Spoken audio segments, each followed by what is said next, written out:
I'm Dr. Susan Eyrich, and welcome to this conservation conversation. These conversations are designed to contemplate our collective journey together and how best we can find and then maintain our individual paths.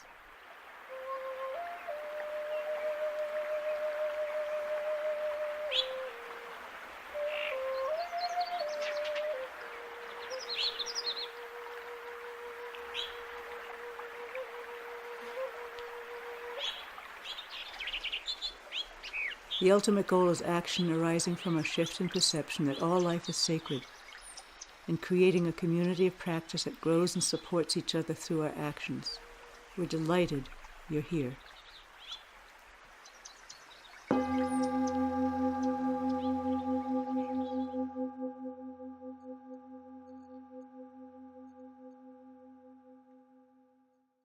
So as we are all aware, the solstice is coming up, the time of darkness, and for a moment maybe even the earth standing still, and then the returning of the light.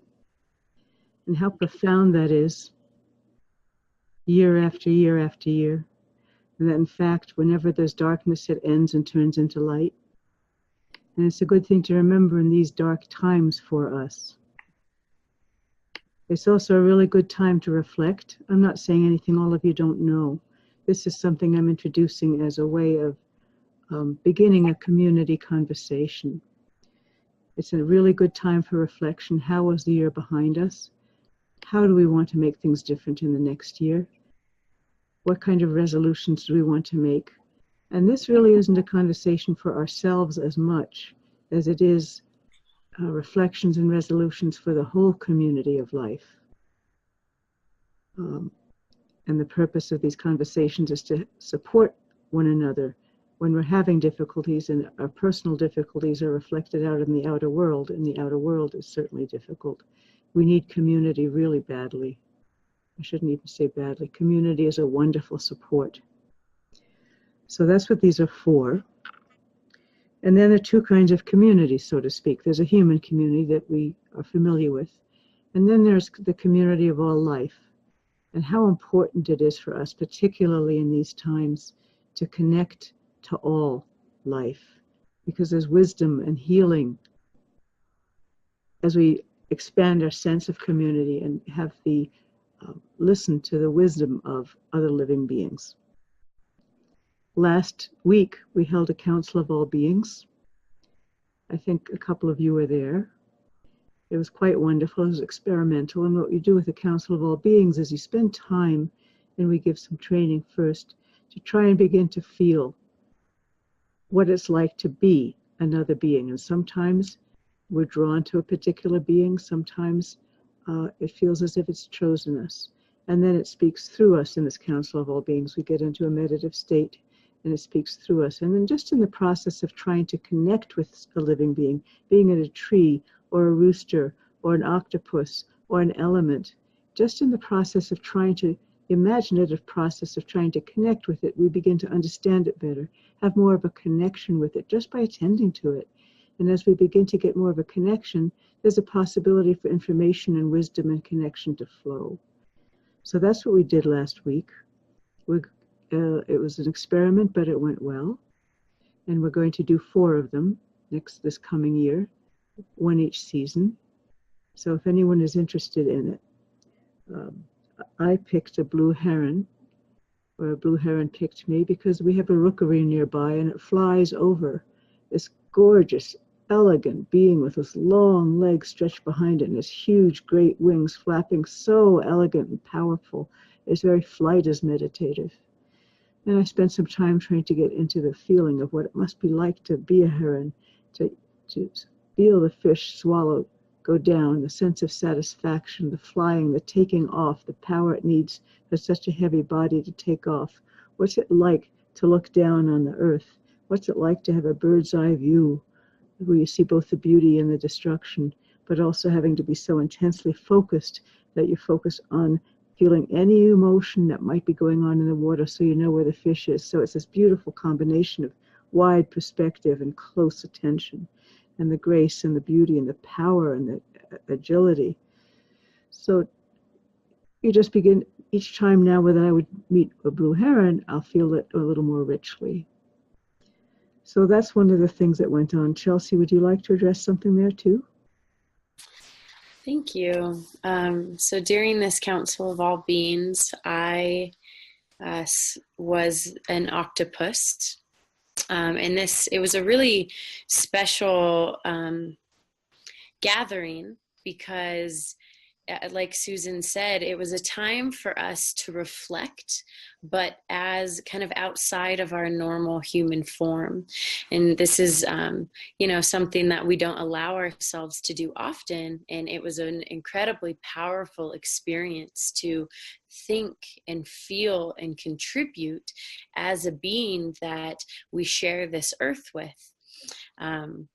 And so I encourage everyone, to do that and to find time to get to know another being and through their own perspective, and kind of allow our human selves to dissolve and reflect on, the state of the environment and ourselves as humans, as stewards, and just how powerful it can truly be to switch our perspective as another being.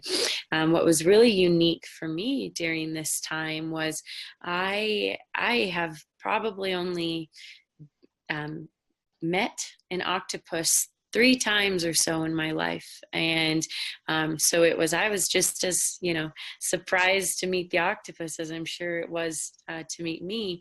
But it shows, what we are capable of when we really open ourselves up. So a very, very enriching experiences. And we will be doing more of them, like Susan mentioned. So I encourage anyone and everyone to join. And at the end of it, part of it's a ritual. And one of the really neat things would be, if any of you are interested in it, all that information is online. Joanna Macy and John Seed developed it. So you could either join the one that we're doing, or any of you might begin to think of developing your own Council of All Beings where you are, which would be really neat. But what part of the ritual at the end is you make masks so that you actually speak as the being through the mask that you have. And at the end, we ask people to take the mask off and look at the being and make a promise to it of what they're going to do to help that being, be it a tree, be it a blue heron, be it an octopus, whatever it is, and to make a commitment to it. And that's an interesting kind of thing to do at the end of the year. What kind of commitment are we willing to make for all life? How can we help contribute to changing the darkness into light? I personally don't think it's hopeless. I think it's not good, but it's not hopeless. We don't know what we can do if all of us together start to imagine a different world and start each of us do a little piece, whatever it is that speaks to us. So part of my commitment is to continue doing this, to continue the Council of All Beings, and to try to create a community that's supportive. So on that note, I think I would like to open it for all of you who would like to share your own reflections, your own commitments, your own resolutions, your own ideas of how to create community.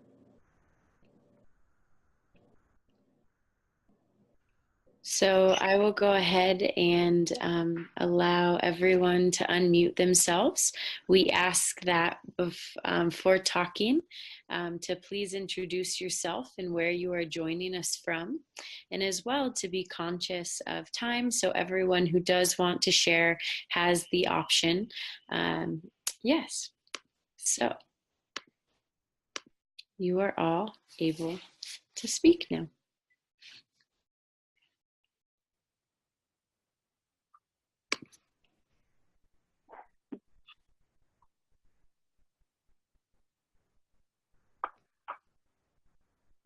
Well, I'm Joni. Hi, Joni. And I'm calling from Long Island, New York, a little hamlet called New Suffolk. And I live here with 2 horses, a dog. Right now we have 4 cats. One is going to Colorado in a couple of weeks. And some fish. And what is pretty funny is I just started a book this week, The Soul of an Octopus. Ah. I don't know. Yeah. And I'm not too far into it, but I've heard a lot of NPR did a few pieces on it, and very much on that page, and very much trying to create some kind of community awareness about saving our hamlet.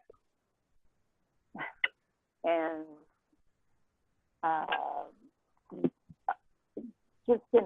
I'm sorry. Everybody has to get into the act here.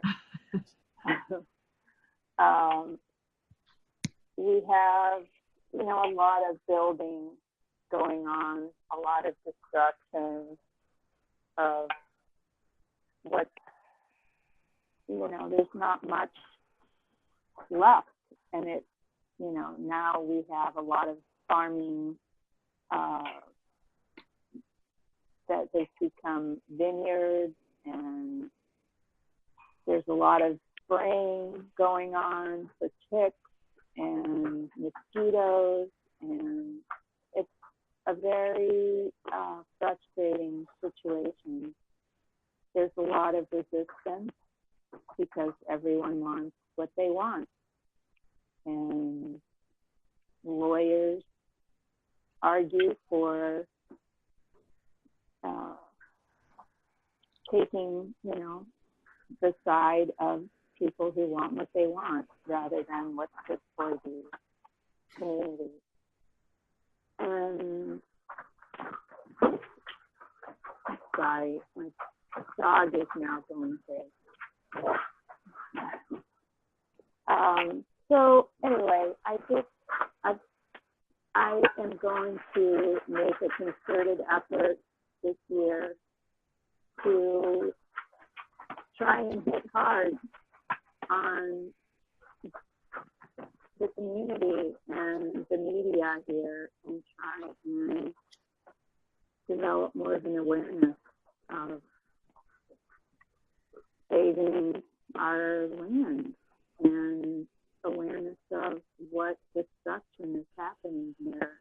And I mean, it's a microcosm of what's happening everywhere. Mm-hmm. And, we can do everyone can do a little bit, and it's just a willingness. And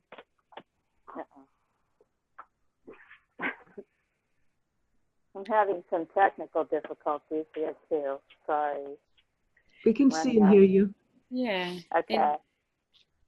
And thank you, Joni. You bring up a really interesting point that Susan and I were discussing earlier about how a lot of this, the news of what might be happening to species that live close to us, non-human beings, as well as kind of just the environment and ecological state, it feels, very personal, or things going on in our own lives. But there's a beauty in remembering that it is a microcosm of what is happening all over the world. And hopefully we can find a sense of hope within that, and, strength, knowing that there are people out there trying to raise awareness and be good stewards and good allies. There's a book called Blessed Unrest by Paul Hawken. It's about 10 years old now, but at that time he discovered there were 1 million non-governmental organizations, which means basically nonprofits around the world. That was then. There's probably 2 million now. And the difficulty for us is that we're disconnected. We're not all connected in one powerful unit to go against the other forces. But actually, there's a lot coming up from the earth, so to speak, now to begin energetically to connect and support all these different organizations. And the same thing is as if there are two interwoven threads. There's the forces of destruction, and as you said, Joni, we want what we want. And then there are the other forces of, wait a minute, we're communal, the earth is a communal being and we're all in it together. And the two forces are both working. So I'm in full agreement that we do what we can in our local place. You do what you can there, and you have no idea what ripples might come out from that, from a particular tree that's saved, or a particular perception that you've helped other people see, or what you're a massage therapist. You know energy, what energies, I'm not saying anything new to you, what energies we put out. But it's for us to support one another in this and to say, yes, this is true. Yes, this happens. Yes, it's possible. And the other thing is to begin to shift from we want what we want and they're lawyers for everybody, so we get what we think we want, to somehow break that set for people so we go to the larger perspective. That's one of the things that the Council of All Beings starts to help us do. We start to feel differently about the beings around us, then we want to save them. It's just an interesting technique, but thank you, Joni. Thank you. Thank you for bringing this into the light. It's nice to be here with you. Finally. Yeah, it's great.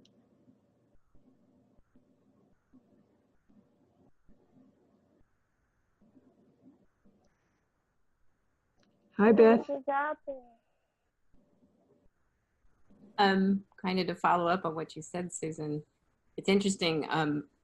Rose Dedan has a website where she sells sage and things like that. And I had ordered a few things from Christmas. And part of what happens when you do that is she sends you all these videos. Well, Windwalker's message came across my email again, and I went and I looked at it today. And one of the important things that stood out for me was tending your own garden, and that when each of us heal within, work on those things. And it made me think of the solstice and the darkness of winter and what I want to put in my garden and what will I sow early and what will I sow later and things like that. It was really meaningful to me again in a way. And I saw a video of him that I hadn't seen before. And it kind of goes along with the more that we are clear with our energy, the better we can connect with others. And that is what I understood it. You know, you can understand a lot here, but you got to get it down in there. And that's the sort of intention I have to continue to do that. And it isn't, there's never one state that you get to. You are always working on something, but and that energy, I really believe, you know, spreads out. That's one of the things that came from that. I was able to participate in the council, and that's one of the things that came from that is how interconnected we all are, no matter if it's in the ocean or on the land or in the air. So I thought that was very interesting that popped up of all days today. Those who don't know, Windwalker is a cougar who we had here. I met him. I'm so honored. Yeah, and there's a lot of stories about him. He changed from a macho cougar into a spiritual being in his old age. There are lots of stories and pictures you can see online about him.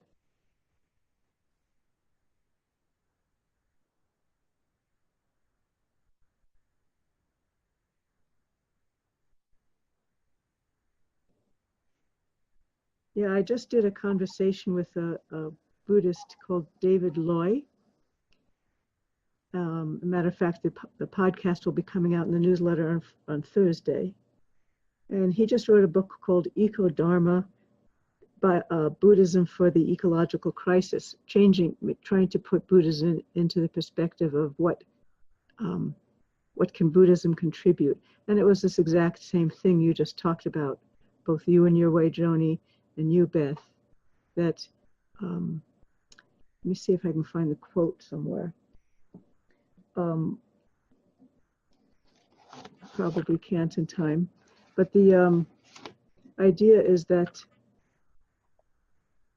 our job is to awaken to the fact that we're not separate, to awaken to the fact of non-separateness, and that the delusion is that we are separate, and that's the cause of everything. As we begin to work on ourselves, we begin to realize that we're connected to everything, and then our behavior changes completely. What we do.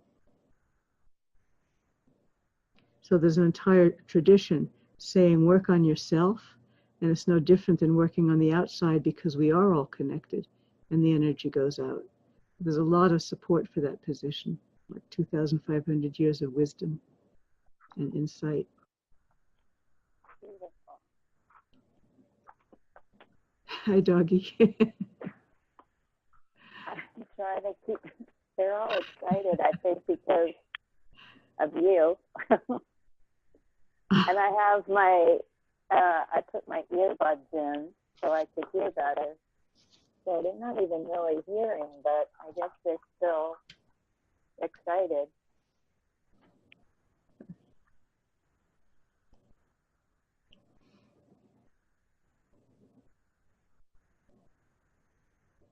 Hi, everyone. This is Zoe Hanley. Can you hear me? My computer wasn't working, my audio. Hi, Zoe. Okay, great. I'm in Walla Walla, Washington, and I just wanted to piggyback on what you just said, Susan. I've been thinking a lot about Joanna Macy's concept of living in a way that's life-affirming as opposed to life-destroying, and how that plays into our consumer habits and our communities and our policies. And really thinking about, you know, if we're going to develop policies, can we think about things that are the best thing to do for the most individuals and the most species on the planet, as opposed to things that are just serving humans? Because if it's just serving humans, that's not a sustainable policy, and it's probably just serving our consumerism and our power and money structures that really need to shift largely for us to become a sustainable society. So that's how I've been trying to frame, as I think about how I want to change what I'm doing and how I'm thinking in the new year, to really focus on consumerism and policies, contributing towards policies that are more life affirming. And I co-founded an organization called the Oneness Initiative, and we have monthly calls sort of similar to this. And I want to, in those calls, really talk about more current issues with small actionable things that we can do. So that's something I want to do on a community level, is talk about small actionable things that we can do as individuals and to help each other out as a community to move towards these life-affirming processes. So I really appreciate that, and I love the Eco Dharma book you just talked about. So that's something that I plan to do this new year. I'd like to hear more about your Oneness Initiative later. Sure. Yeah, and the Eco Dharma book should be coming out next month. Great. Hi, this is Deb Percival. Can you hear me? Yes, we can. Hi, Deb. Hi. Zoe, I was really focused in on what you were saying about the small actionable things that we can do. I guess I should back up for a minute.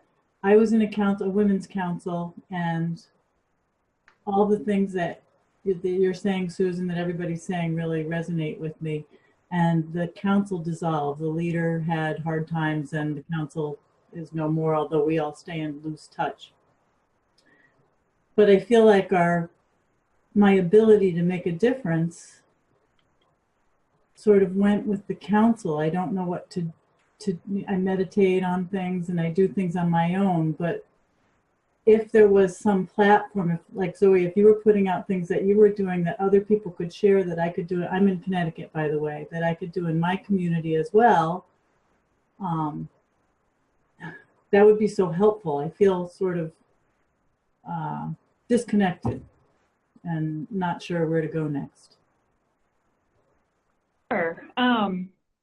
Yeah, I mean, I can speak to that a little bit if you want to hear some. I don't want to take up too much time, but some of the things, for example, we've been talking about, like I said, we have monthly calls and they have different topics. So we talked about the recycling ban in China and how we can change our practices even in small ways to try to support that, since a lot of our recycling is going into landfills right now. So one of the things that I'm doing on top of just trying to reduce plastic use anyway, is to make switches to glass, because even if glass goes into the landfill, it's going to biodegrade back into sand. And so that's something that's going to be less impactful on the environment if I have to consume something.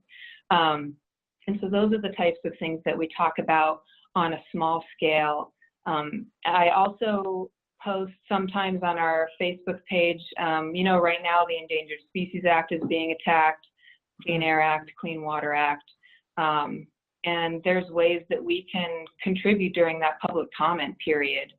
And even just sending a few short sentences in opposition to those changes, that can really have a huge impact on whether or not those amendments go through. And so those are the kinds of things that I'm trying to put out, and maybe provide a small paragraph about what, if you just copy and paste this on this web page and send it in, then that can have a positive impact. And so, yeah, so those are the kinds of things that I've been looking into that are really actionable for us on a daily basis.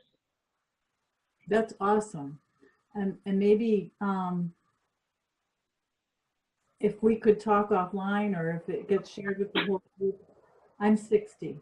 Some of these communications things have gotten away from me, so I need a little help in how to get into some of these groups and get things out. Although my background was public relations, so once I know how to get the word out now, I'm good at writing things up and or making calls. So we can you can also join us once a month. So that's 2 places you can begin to get connected. And there's some incredible books too. There's someone who tried to live with no garbage for a year, and what an impact one person and one book can make. And it depends on our personality. For one person, that would be completely overwhelming. Another person, it would be a really neat project. But there are lots and lots of resources like that. We can send you some if you like. And you can too, I'm sure, Zoe. So books is another place to begin to tune in, because they're small, actionable steps. Not every step in my mind is important, but also the larger, looking at the larger way in which we live. How many square feet do we need to live? How much electricity do we need? There's a wonderful book called Voluntary Simplicity by Dwayne Elgin. And what a wonderful, how happy we get when we have less and we live less. It makes an enormous difference in the quality of life. I lived once with some people up on the border of Tibet, some Sherpas, and they had practically nothing. They had a few wooden dishes and a couple of stone houses, and they did have a temple that was beautifully painted, but they said, we don't need anything because we're connected more to spirit and nature. And they were some of the absolutely happiest people I've ever met in my life, the whole community. It's a long story, and I don't want to take up too much time now and give time for other people. But join both of us, Deb. And I'd love to. Yeah, please do. I just also wanted to add that for a while we were writing a blog in every newsletter called One Good Deed. Mm-hmm. And they were pretty much just that one, one actionable, really tangible thing we can do in our daily lives to make a difference or help our footprint. So that would be a great place to start as well. You can search under our blogs under One Good Deed. Awesome. One of my favorites was one that Chelsea wrote, which was, don't put your leaves when you rake them up in plastic bags. You're killing all these animals and butterflies and pupa. Just one simple thing, don't put them in plastic bags. Let them compost. But yes, thank you for that reminder, Chelsea. And there's one other thing I might add. I'm talking too much tonight, but one what Deborah and everyone else is, if you sit with yourself and spend a little time, I don't know if you're a meditator or not, you don't have to be a formal meditator, but sit with yourself and breathe, preferably outdoors, and begin to tune to yourself, because once we tune to ourselves, we're connected up to the larger, and through that comes some ideas that are unique to us and our particular community that we can do that speak to us. We shouldn't really try to do something that other people tell us to, because it doesn't come from our own resonance. It won't have the same effect. Andrew Harvey talks about spiritual activism, where it's important not to just be spiritual and meditative, active, but just to be active without the spiritual component. It's not as powerful. It somehow, if you come from that deeply connected place to whatever action it is, however small or large, it has a larger impact. Mm.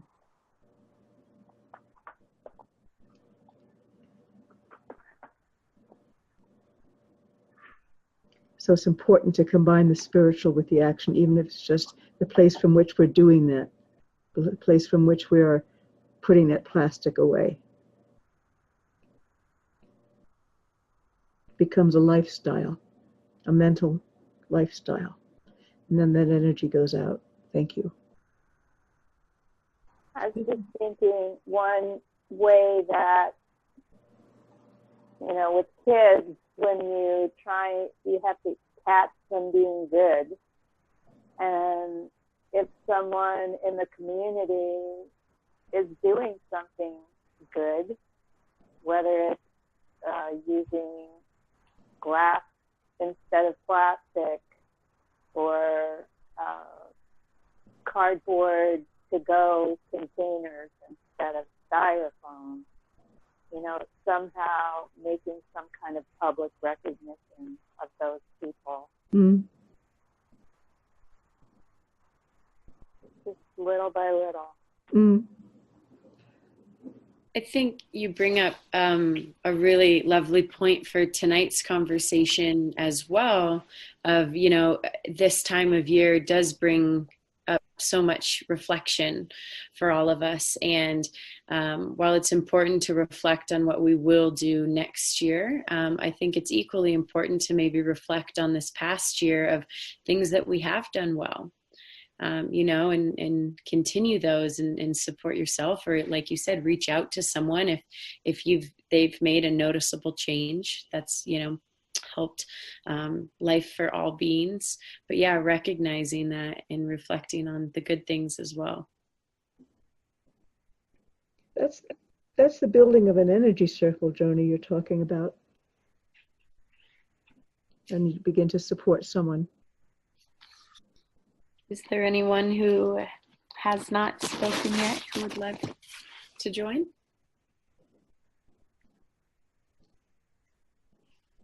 It's it's almost 9 here, I think. I don't know. So my energy level at this point is a little low. I apologize. Your presence is lovely anyway.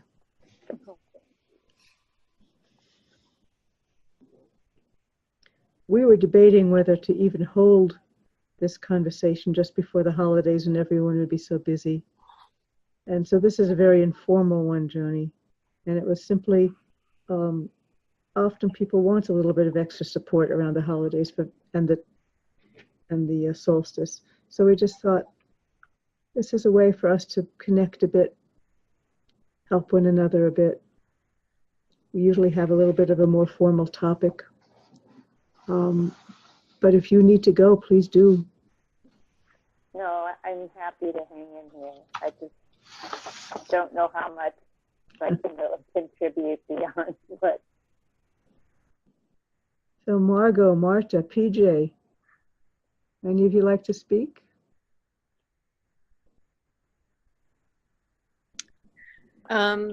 This is Marta. Can you hear me? Yes, hi. Hi. I'm watching from my phone because I had my kitty in my lap and I didn't want to get up and use my computer. And I was late to the conversation. I didn't get to you guys until about 20 after, maybe 25 after. And so I really don't have anything to say except that I just want you to know that I really appreciate what you're doing.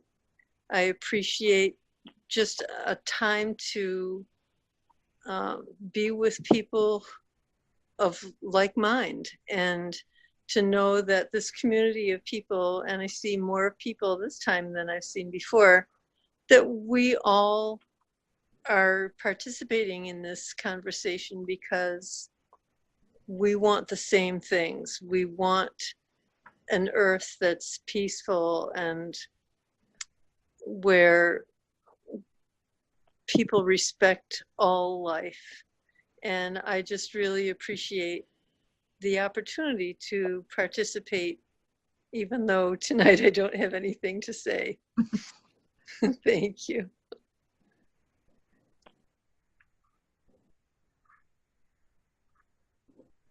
Thank you, Marta.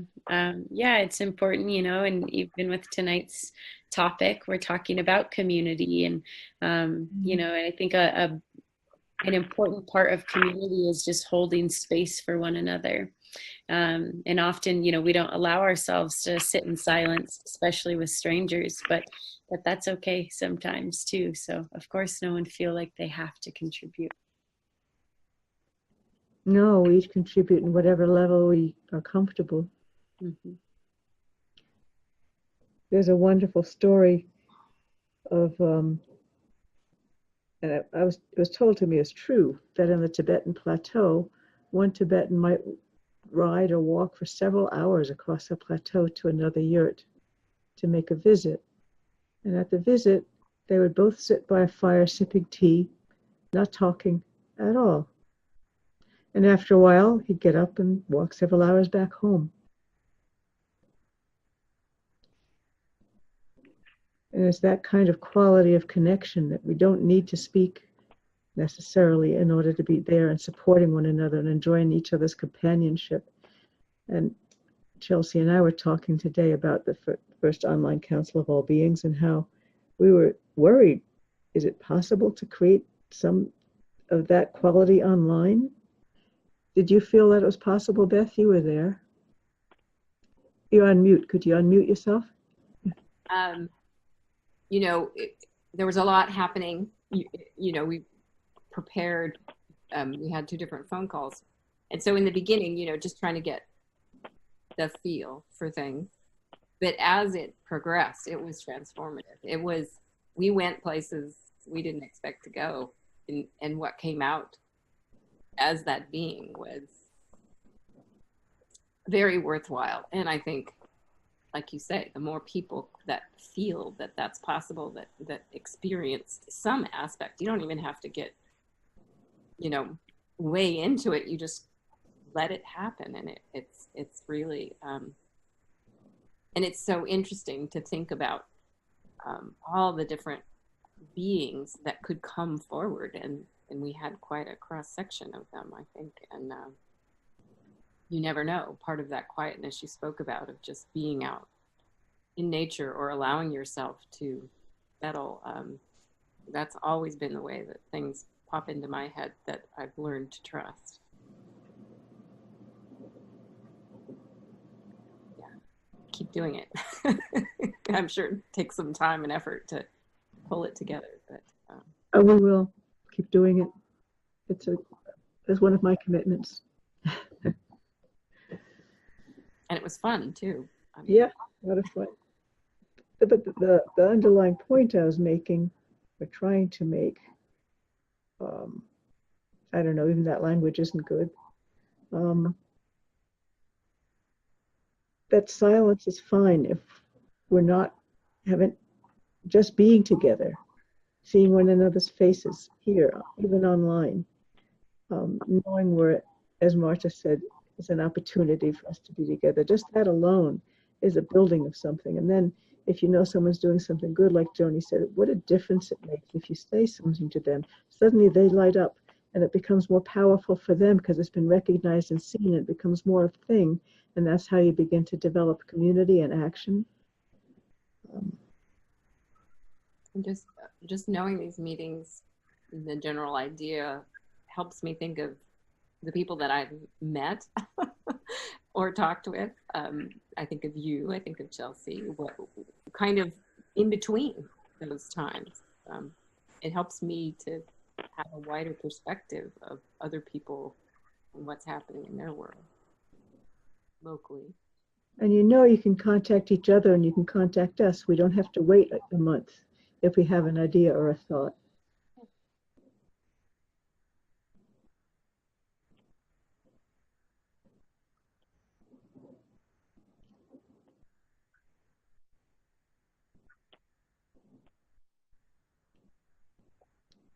Margot or PJ?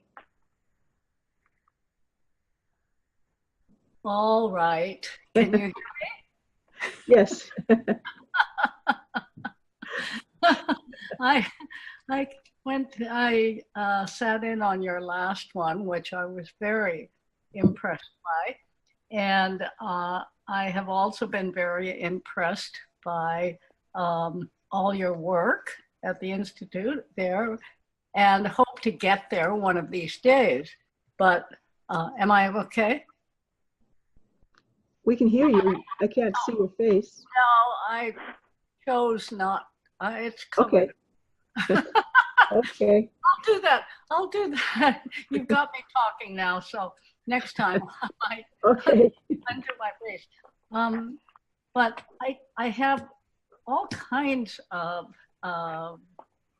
additions to what we've been talking about today, but maybe I'll just go back to the very first suggestion that when you posed this in the beginning. Oh, and by the way, I live on Orcas Island in Puget Sound in Washington, and Mary Getton used to animal communicator, used to live here, and got her training from Penelope Smith, who I know that you have had down to your place numerous times. Yeah. And Orcas Island is perhaps one of the best places to exercise what we've been talking about, how we connect with beings other than the shape and size of us. And that's what I'll just talk about. I've got all kinds of things I could say, but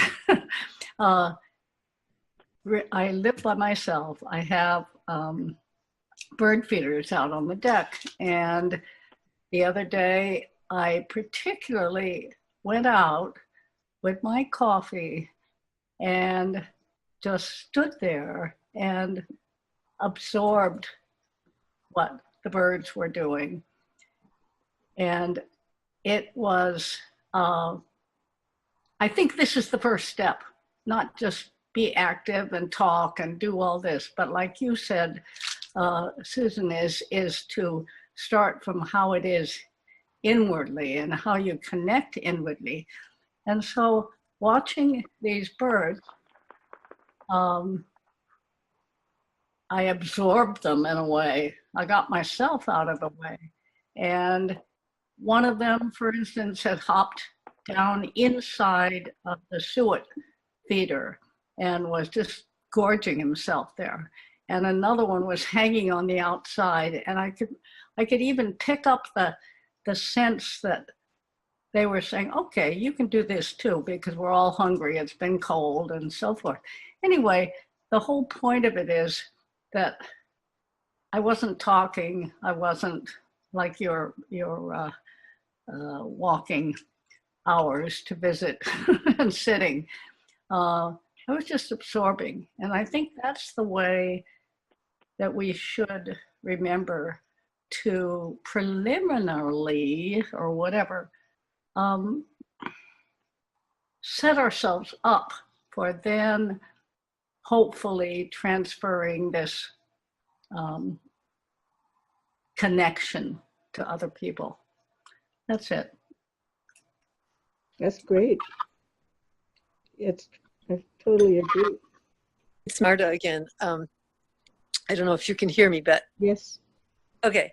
I just had to smile when Margot was talking about going out with her coffee. and absorbing the birds, because I do that too. And it's just, you really get a connection with nature, with the creatures that are all around us that you don't get if you just stay in your house and look out the window.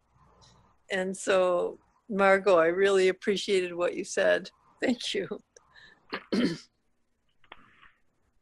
So you're welcome. I'll make one more comment. The idea of us doing this conversation without being able to touch, smell, or feel each other. We can see maybe and hear each other, but I find that not a total immersion. That we really should be together in person. And since it's impossible for some of these things, I guess this has to do. But that I recently have also realized is the big problem about younger people and us communicating the way we do with all our high-tech stuff. You know, if we didn't have this to communicate with, we would get in our car and go drive and have a connection with other people that want to discuss the same thing. So I find sometimes this is a little, well, what would you call it? False positive, that we think we're really benefiting from it when we aren't as much as we could if we were together.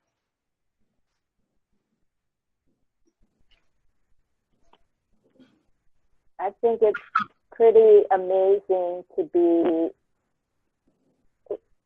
so far, but yet so close and able to have a conversation. I feel really fortunate.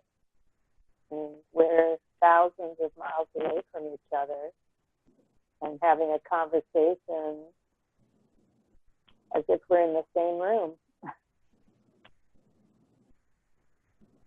I would love to all be together, but I agree with what you're saying too, Chelsea. Margot and Chelsea, I get both of them. And since I've lost a lot of my community, or at least the formal part of it, we still get together, but it's not on a regular basis. I was so excited to see this announcement and to be able to meet you all online. I'm sorry I have no idea how to get my picture on the screen, but you're not missing much. I bet we are. You simply go down to the bottom left where there's a picture of a movie camera, and they probably have a red line across it. And if you just click on that, you'll probably come on up.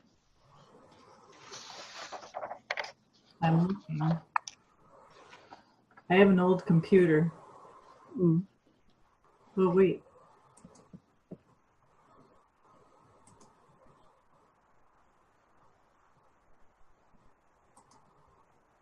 You'll figure it out for next time. Good plan. I had talked about community, and I was thinking as I was listening to all of you, that's really important. But what we're doing, again, to go back to Joni's example of telling someone that they're doing a great job, what we're also working on is awakening in community, helping each other, but we're helping each other begin to awaken to a larger picture. And the more of us that awaken to a larger picture, the more of us who are going to awaken to a larger picture. So it's a really, really important job we're doing. We're helping enlarge people's perspective about what life is and how to connect with it differently in a way that's going to make us all thrive. And Zoe was talking about sustainability, and I would add to sustainability that there's utter joy. It's fun, it's more fun, it's joyous to live in a way where you're protecting and delighting in life around you rather than cutting it down in order to get more money for a TV. We think of getting pleasure, but we aren't. It's not even good for our immune system, so to speak. It's not real pleasure. So I think it's important to go beyond the idea of sustainability, the point of utter joy in in living in this earth and the connections that we have all around us. And a book that I'm working on endlessly is called Unheard Invitations. And I think we're invited all the time, and we're so busy we don't hear it. And what a loss for everybody, the unheard invitations. And by that I mean animals, trees, the earth. Mm.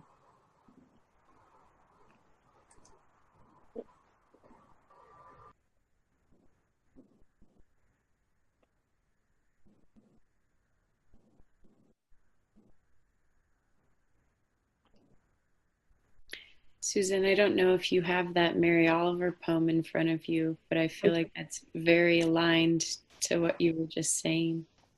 I do. Way to finish the night. Many of you might know this beautiful poem by Mary Oliver called Wild Geese. You do not have to be good. You do not have to walk on your knees for 100 miles through the desert, repenting. You only have to let the soft animal of your body love what it loves.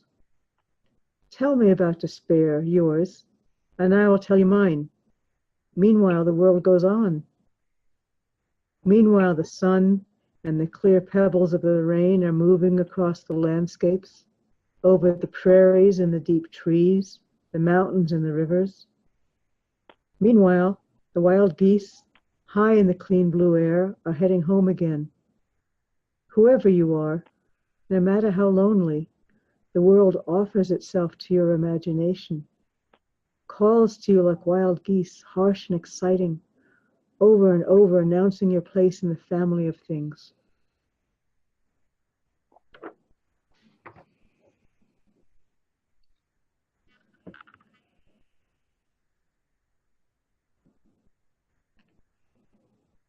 Thank you. And what's the other one? And what will you do with your one wild and precious day? Your one wild and precious life, yeah. Yeah. Yeah, beautiful. PJ, did you want to say hello before we ended? Don't have to.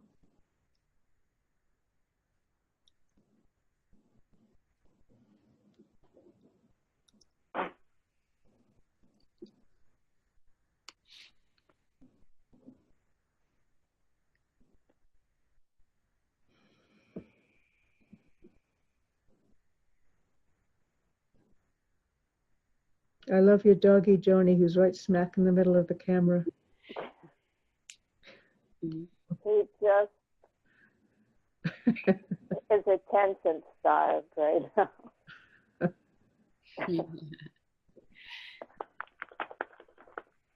So, yeah, I do want to offer this space. If anyone else would love to add a few more things about reflection, resolutions, or community.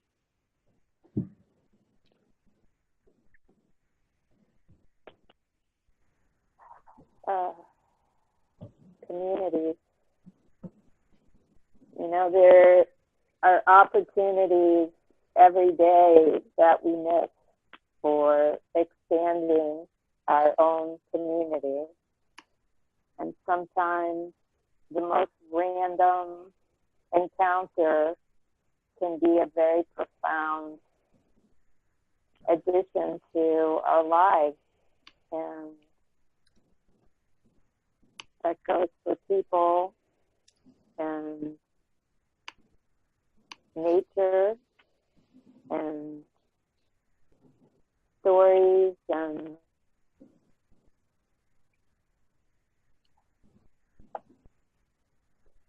have to keep an open mind and open ears, open heart, and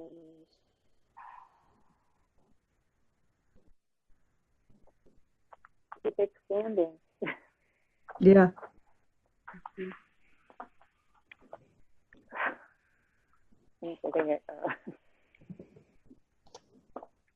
Well, thank you so much for all of you for joining us this evening. we know this can be a very hectic or busy time, and we value all of, the energy that you were able to give tonight, and also just taking time, with this community and the larger community of, the earth and all non-human living beings, and being able to come together and reflect and set intention for the year to come. So we will see you in the new year. This recording will be available on our website, and I will send out a thank you with some of the materials we discussed tonight. If any questions or comments come up in the meantime, please do contact us. The best way to stay in touch with Earthfire is through our newsletter, which you can join through our website. And the next conversation will be January 16th, again at 6 p.m. Mountain Standard Time. And lastly, that your donations do support all of our programs, but specifically this one as well. So anything that you're able to contribute is much appreciated, so we may be able to offer these for free. So thank you all for joining, and happy holidays, happy solstice, happy New Year, all of the above.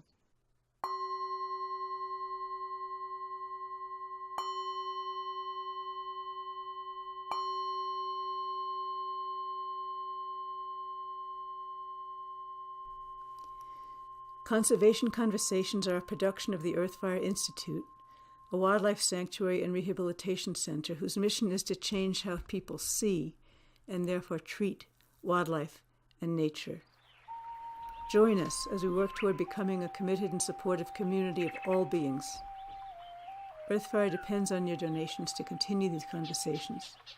You can donate at our website, www.earthfireinstitute.org. The soundscapes are by Wild Sanctuary Presents, Bernie Krause and Philip Arberg. Thank you for listening. Please join us for these monthly conversations.